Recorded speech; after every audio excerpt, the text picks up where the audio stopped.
Mmm.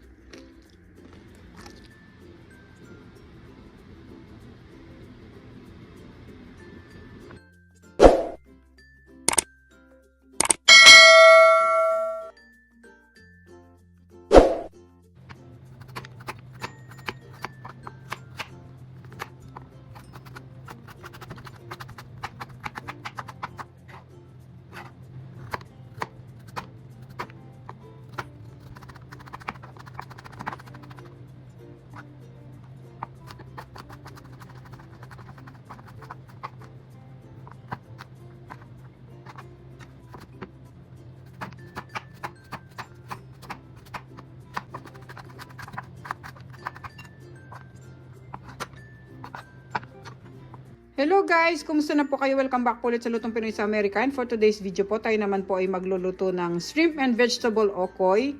Ito po yung mga kailangan nating sangkap na ating gagamitin. Meron po ako dyan kamuting kahoy, tapos yung ating kalabasa. Ito po yung sweet potato na isang klase ng kamote. Yung isa po kasi na ginagamit dito is puti. Ito po yung kulay orange. Tapos ito naman po yung ating sibuyas, all-purpose flour, cornstarch. Maglalagay tayo ng isang itlog at suwete, yung ating paminta, asin, at ito yung hipon na ating gagamitin na ipapatong natin sa ating okoy. At syempre gagamit tayo ng cooking oil para sa ating pangluto or pamprito. Tapos ito naman po yung sasawa na gagamitin natin. Meron po tayo dyang white onion. Wala po kasi akong red onion kaya white na lang gagamitin natin. Yung atin pong bawang, siling labuyo, yung ating vinegar o yung suka, tapos yung ating patis. Okay guys, paki-check nyo na lang po sa description below lahat po naman kailangan natin sangkap. At sa mga bago po sa aming channel, sana po mag-subscribe kayo sa Lutong Pinoy sa Amerika. Umpisa na po natin ang ating pagluluto ng ating napakasarap na okoy. Salamat po. Tuturuan ko kayo guys kung paano yung sikreto na ginagawa ko, kung bakit malutong at masarap yung ating okoy at hindi sila matalsik pag ating pinirito. Susot lang ako ng gloves. Itong hipon natin guys, lagay natin dito sa plato. Tapos lagyan natin ng konting asin. Dahil itong hipon na nabibili dito sa Amerika, medyo maano sila, matubig dahil frozen. Lagyan lang natin ng konting asin. Tapos maglalagay ako ng harina dito sa ating hipon. Para mamaya pag pinatong natin sa ating okoy, hindi sila matalsik. Ganito ako magawa ng okoy guys, panoorin nyo.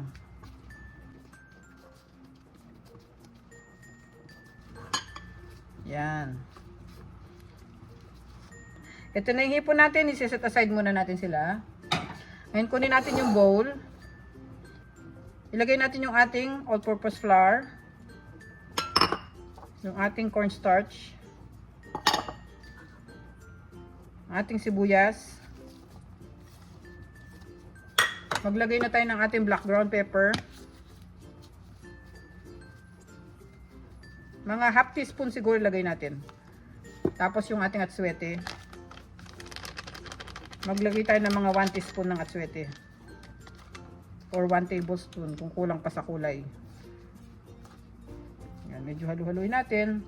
Tapos ito pa isang sikreto guys, maglalagay ako ng itlog pero hindi ako maglalagay ng tubig. Kasi ito yung ating gagamiting parang binder sa ating okoy. Dahil pag gumamit tayo ng tubig, minsan medyo matalsik. Kaya ito na lang gagamitin natin. Ngayon lagay natin yung mga gulay. Yung mga gulay natin medyo matubig to. Kaya hindi na natin siya lagyan ng tubig. Sisip-sipin lahat nitong ating gulay yung harina na nilagay natin.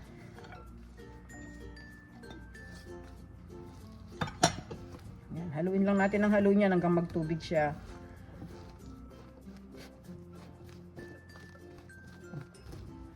Tapos lagay natin yung ating kamote na kulay orange. Siguro ililipat ko siya sa mas malaking bowl para mas mahalo natin. Kukuha lang ako sandali.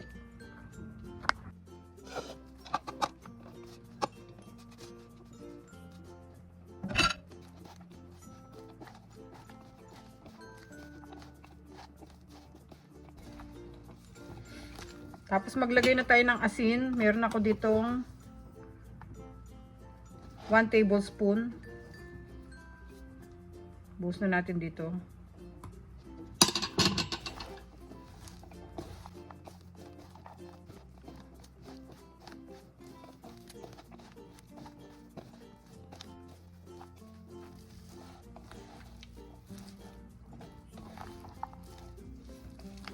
Ngayon, ito na guys, nahalo na natin lahat yung ating mga gulay.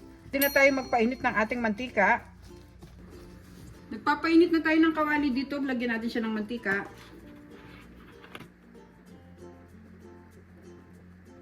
Habang hinihintay natin uminit yung ating mantika, ang gagawin ko, kukuha lang ko ng isang platito. Lagyan natin siya na itong ating mixture.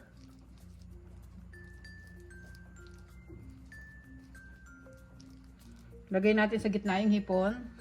Isang hipon lang guys ang kailangan natin kasi malalaki tong mga hipon natin eh. Wala kasi akong mabiling maliit na hipon dito kaya ito na lang malalaki yung ginamit ko. Okay.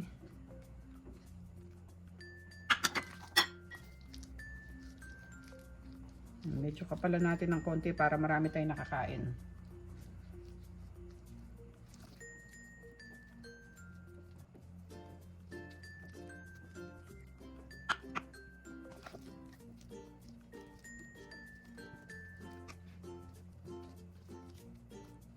When mainit na yung mantika natin, pwede na tayong maglagay. Madali lang guys, pag mayroong platito na ganito, madali siyang itulak. Laglag natin sa mantika hanggang hintayin natin silang mag golden brown.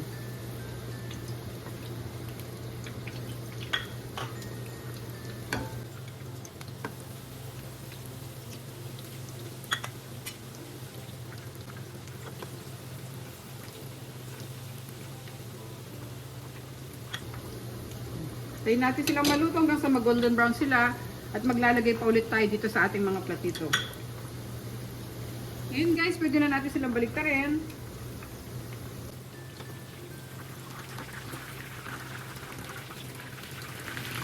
Ngayon baliktarin pa natin sila ng isang beses kasi luto na rin sa kabila nila.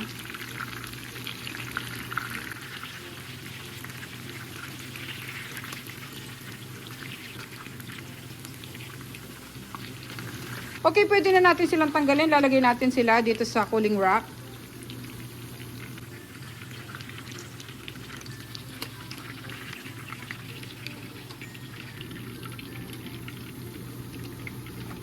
Yan. Tapos tutuloy pa natin yung iba.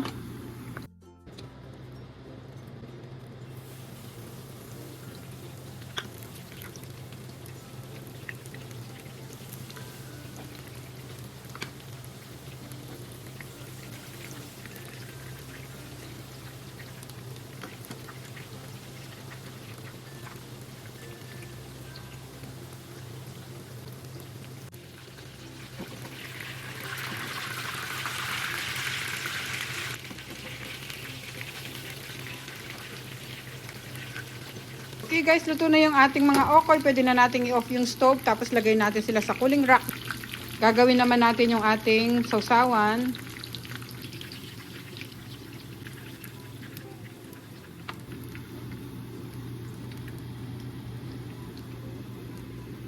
Dito sa ating bowl, imimix natin yung ating vinegar. O yung suka natin. Maglagay lang tayo ng mga 1 cup. Yan. Tapos lagay na natin yung ating bawang at saka sibuyas. Lagyan natin siya ng patis. Naglalagay lang ako ng patis guys para sa umami taste. Mga 1 tablespoon.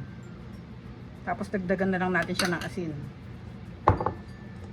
Tapos iwain muna natin tong ating mga sili. Para may sipa yung ating suka kasi maanghang siya.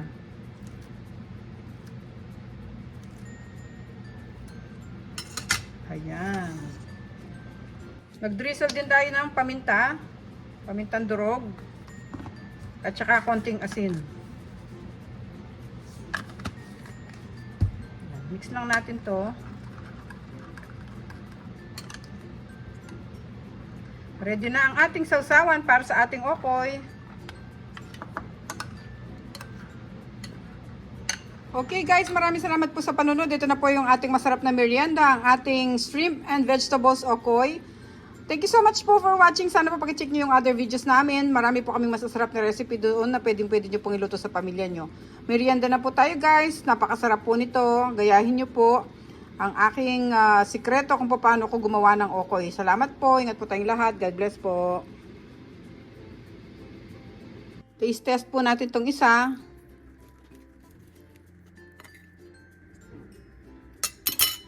Sarap po niyan guys. So siya lagyan ng suka. Or i-dip na lang natin na ating vinegar.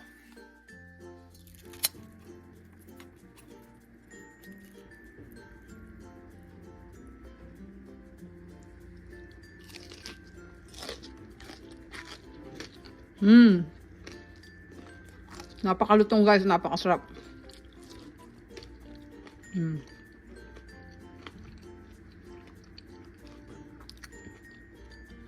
Ingat po tayong lahat guys. Thank you for watching.